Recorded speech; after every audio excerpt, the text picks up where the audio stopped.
Good afternoon, everyone. It's a pleasure to be back in DC and back here at the Middle East Institute, this time with a very different mission. The Prime Minister of Pakistan,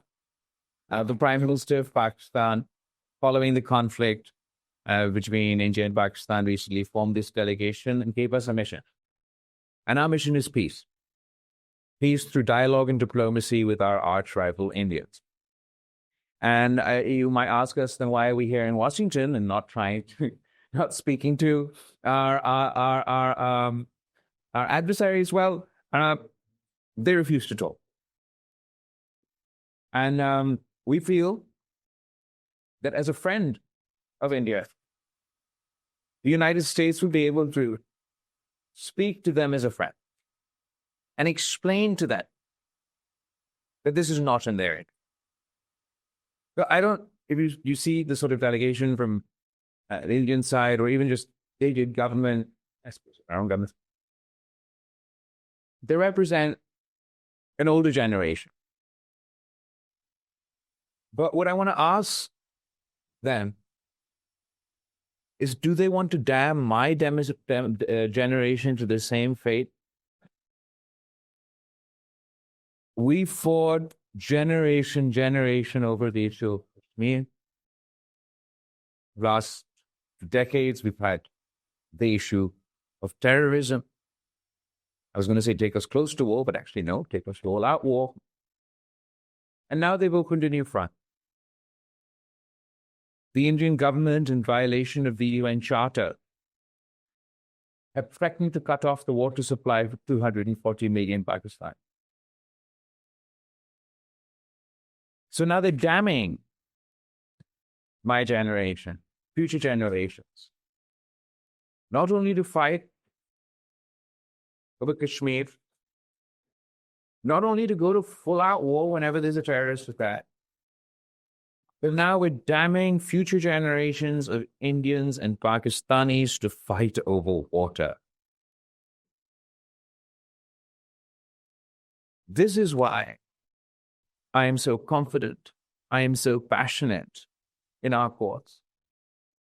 I refuse to damn the people of my country, and I bear no ill will to the people of India. I refuse to damn the youth of India, that my children and their children will fight over water, over Kashmir, over terrorists. We just got through a 5-day war. And while by all metrics, the Indians won't admit this, but by all metrics, be it the kinetic, military component, Pakistan won. We downed their planes. They're bigger than us. They're stronger than us. But we were able to repel their assault diplomatically. India's diplomatic position, the rehyphenization of India and Pakistan. Donald Trump didn't rehyphenate India and Pakistan. Pakistan didn't rehyphenate India and Pakistan. India rehyphenated India and Pakistan by launching this stupid Kashmir. Before this conflict, in violation of international law, of course, in violation of the UN Charter, of course, in violation of the promises they made to the people of Kashmir. But the Indian line was that Kashmir is an internal issue for India. Well, when President Trump talks about mediating peace and resolving the issue of Kashmir, it becomes an international issue. The Indians also now say, as a result of this 5-day war, that Kashmir is a bilateral issue between India and Pakistan. So militarily, your net security provider couldn't secure their own planes and have left South Asia and by extension the rest of the world, given that we're two nuclear powers, less secure. And the new normal that they want to impose on us, that if there's a terrorist attack in India, Indian-occupied Kashmir, they don't need proof, it means war. That means that if there's a terrorist attack in Pakistan, so we also have to go to India. So that leaves all of us in a very precarious situation. We got a ceasefire, we welcome that. But we've lowered the threshold of conflict so much that any madman, can you imagine? Okay, we have a specific context of terrorism, but terrorism has all shapes and forms. Can you imagine that logic sort of here in the United States? That any wild act of violence by someone from another country would mean immediately you launch into war. This exposes India, it exposes Pakistan to an extremely dangerous situation. Not only do we not take on the terrorists, because we're taking on each other rather than the people who actually conduct these attacks, but we also endanger the lives of both our countrymen. And the way we saw the nuclear escalation, the way that the escalation ladder rose so drastically during this conflict, it's not too much of a stretch of the imagination to think that by the time there's another conflict, perhaps there won't be time for President Trump to intervene before things go horribly, horribly wrong. So when I say we are here to pursue peace, it is because we believe it is the only viable path forward, not only for India and Pakistan, but also the international community. India may have 1,000 issues with Pakistan. But if you're going to refuse to talk to Pakistan, those issues will remain. Obviously, in this case, the terrorist attack that took place in Indian-occupied Kashmir, this time round, Pakistan had absolutely no role whatsoever. We offered an international impartial inquiry immediately. India refused. If the facts were different, the United States policy in this context would also be very different. The truth of the matter is we had nothing to do with this. But terrorism is a problem. I know that the US is left from Afghanistan and there are other issues in the world, but just because you're gone, it doesn't mean that terrorism's over. In fact, we're in a far more precarious situation today than we ever were before. The US withdrawal from Afghanistan has left a vacuum in that country. And I'm not even saying that goes so far as to doubt the intent of the Afghan regime. Let's give that sort of, let's say, no, they too are committed to ensuring their soil is not used for terrorism. It doesn't change the fact they do not have the capacity. They don't have a standing army. They don't know CT. The US, Pakistan, we've developed this tool, this skill, this aspect of our policing, our military over the course of 2-3 decades, even more. And there is a soup of terrorist groups in Afghanistan. Before, when NATO was there, and there was there was the Afghani government or the Karzai government, whatever, varying degrees of effectiveness, but you had all of NATO's might, plus that's the government in place, hounding these groups, fighting these groups. You didn't eliminate them.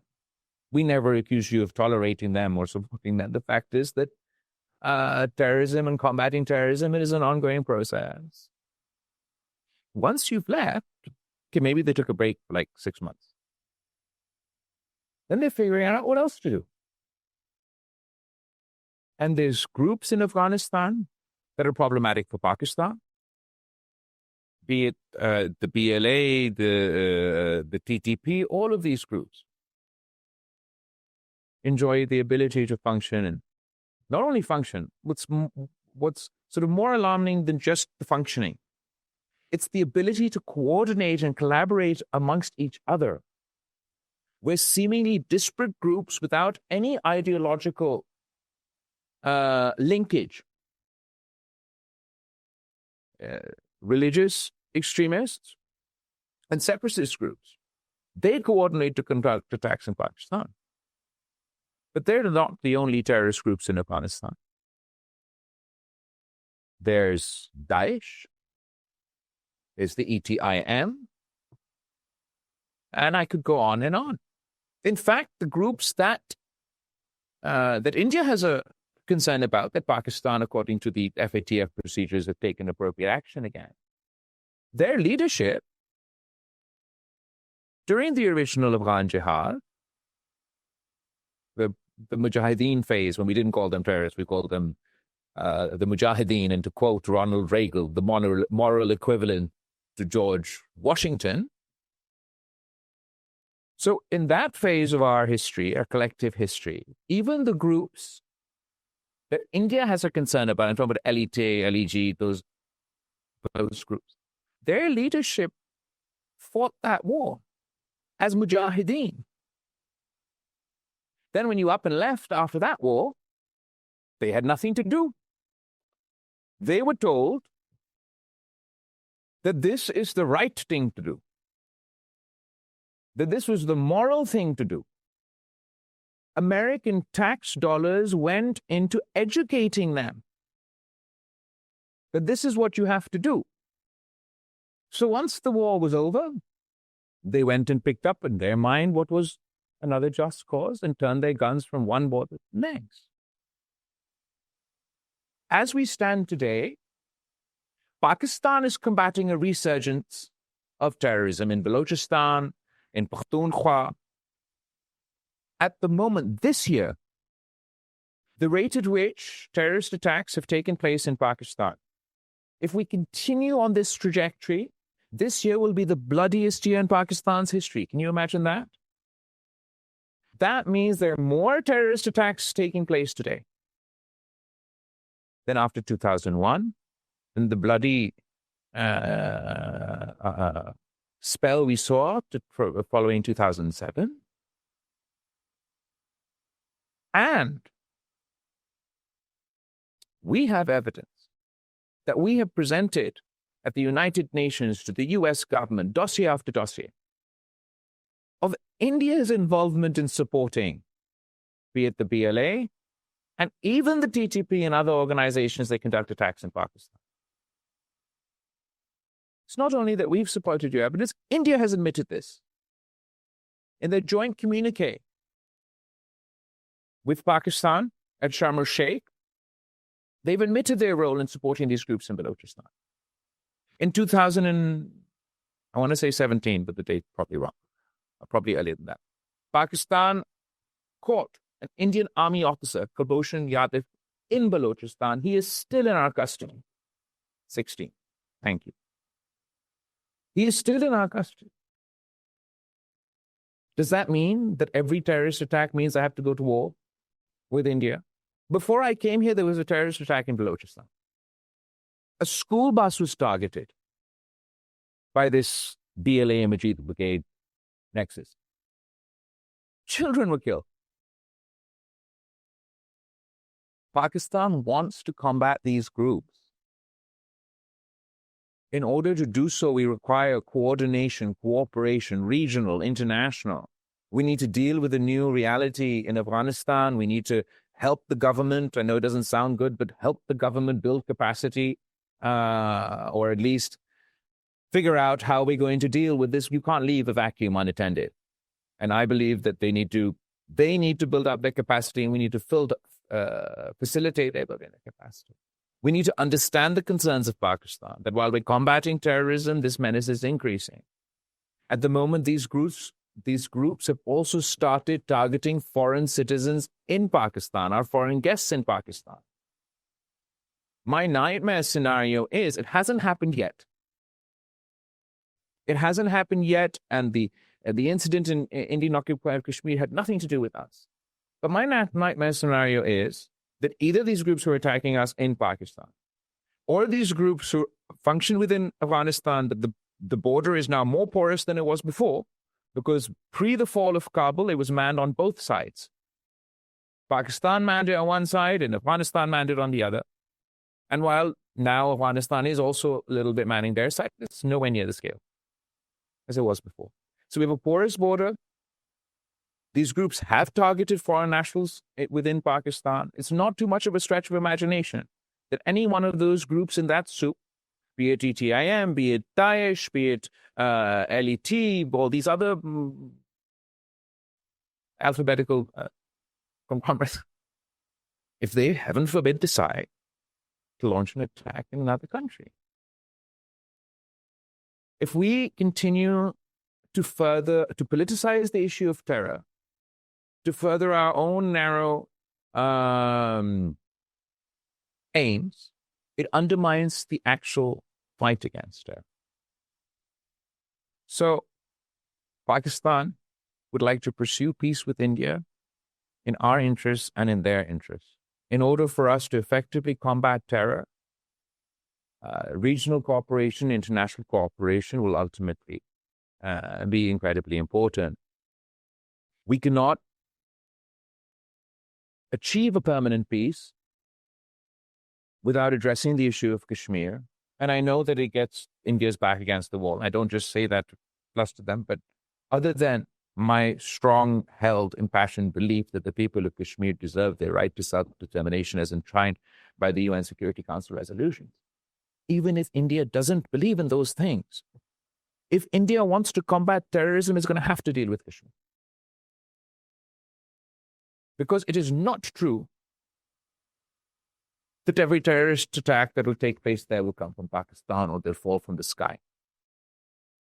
Indians, Kashmiris will provide the India, there are no Indian Kashmir, Kashmiris, Indians separately, especially those facing suppression and repression like the ones in Maqbuza, Kashmir, will react.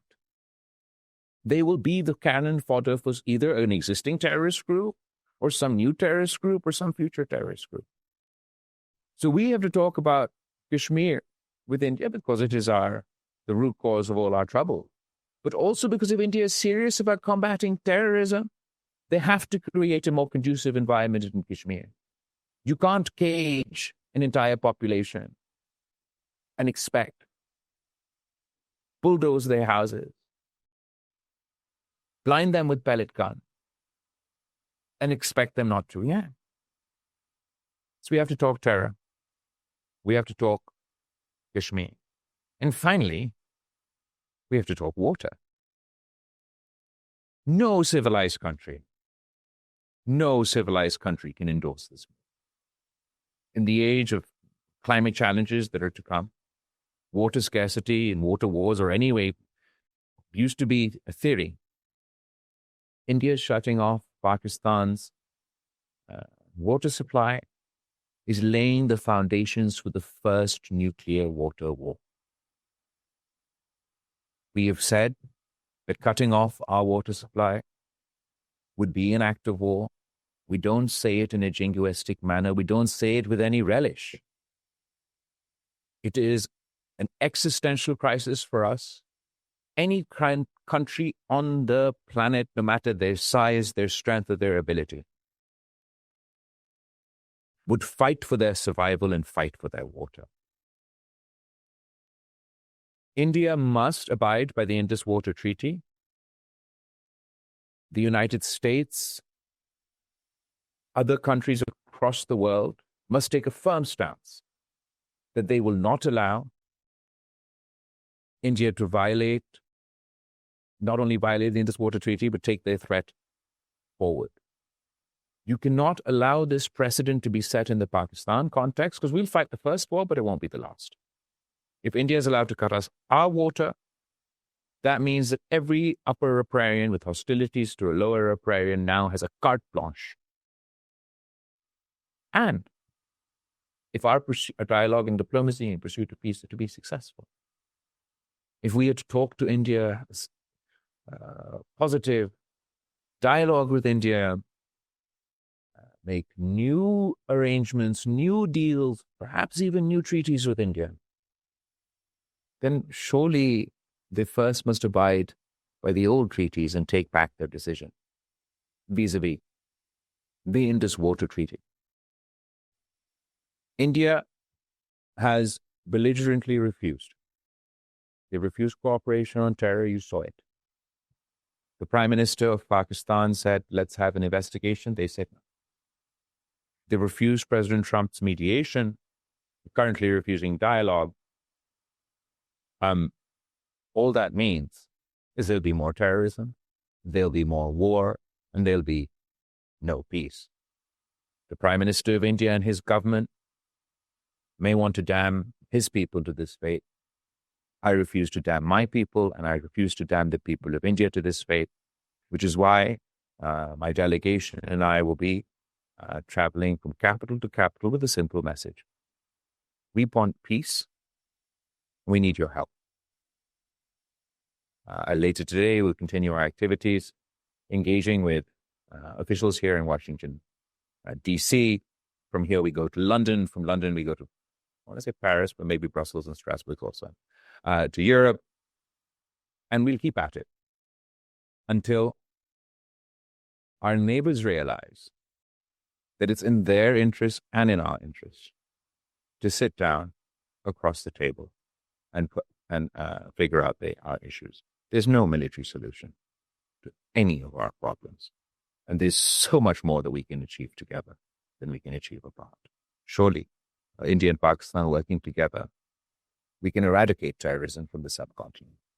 India and Pakistan working together can create that conducive environment in Kashmir where the people that live there can live there free from repression, suffocation, and actually see prosperity. India and Pakistan's cooperation obviously would require the waters to flow freely, but but it should lead to broader cooperation. The challenge of climate change and water scarcity is a challenge for Pakistan. It's also a challenge for India. How are we going to face the coming decade? We've already experienced devastating floods, droughts, the manifestation of climate change in various forms. I believe Pakistan and India working together can meet that challenge as well. If we don't rise to this occasion, then let there be no mistake. The blame for the carnage, the devastation, the scourge that war leaves will lie at the footsteps of Narendra Modi and his government. You've heard today, I don't want to go into repetition, litigate our views on each other.